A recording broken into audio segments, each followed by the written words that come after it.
Hello guys, welcome back my channel Puja day. কেমন আছো তোমরা? আই হোপ কি তোমরা খুবই ভালো আছো, আর আমিও খুবই ভালো আছি। তো বিকাল বাজে 5টে, আর 5টার সময় বাবু ছাদে চলে গেলে একটু খেলা করতে, আর আমি চলে আসলাম রান্নাঘরে একটু নাস্তা বানাবো করে।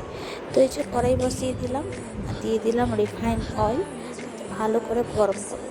বিকালবেলা ও অফিস দিয়ে আসে সন্ধ্যার সময়, তো একটু খিদে লাগে, তো হালকা ফুলকা একটু নাস্তা বানিয়ে দিই, যে চায়ের সঙ্গে খেয়ে না ভালো লাগে।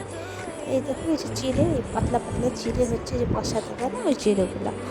তো এই যে দেখো, রিফাইন অয়েলের মধ্যে গরম হয়ে গেছিলো, তো এই যে চিড়েটা দিয়ে দিলাম, আর ভালো করে লাল লাল করে ফ্রাই করবো। আর একদম সিম্পল টাইপের তোমাদেরকে এটা দেখাবো, মানে কোনো ঝামেলা থাকবে না। তো যে ভালো করে লাল লাল করে ফ্রাই করলাম, তারপরে এর মধ্যে দিয়ে দেবো নুন, একটু নাড়াচাড়া করবো। তারপর দিয়ে দেবো আমি গোলমরিচ পাউডার। তারপর আবার ভালো করে একটু নাড়াচাড়া করবো, লাল লাল করে ভাজবো। দেখো লাল লাল ফ্রাই হয়ে গেছে।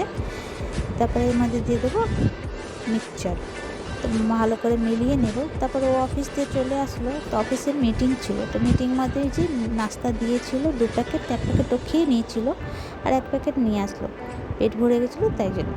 তো এর মধ্যে কচুরি ছিল, কাটলেট ছিল, 2টো মিষ্টি আর টমেটো কেচাপ ছিল। তো আর নাস্তাটা তো করলো না, বললো কালকে খাবো। তো এই যে দেখো আমার চিড়ে ভাজাটা, তো নাস্তাটা তো করলো না, কালকে খাবে, তো রেখে দিলাম ডিব্বার মধ্যে ভরে। দেখো আমার চিড়ে ভাজাটা কেমন হয়েছে। তো ভিডিওটা কেমন লাগলো?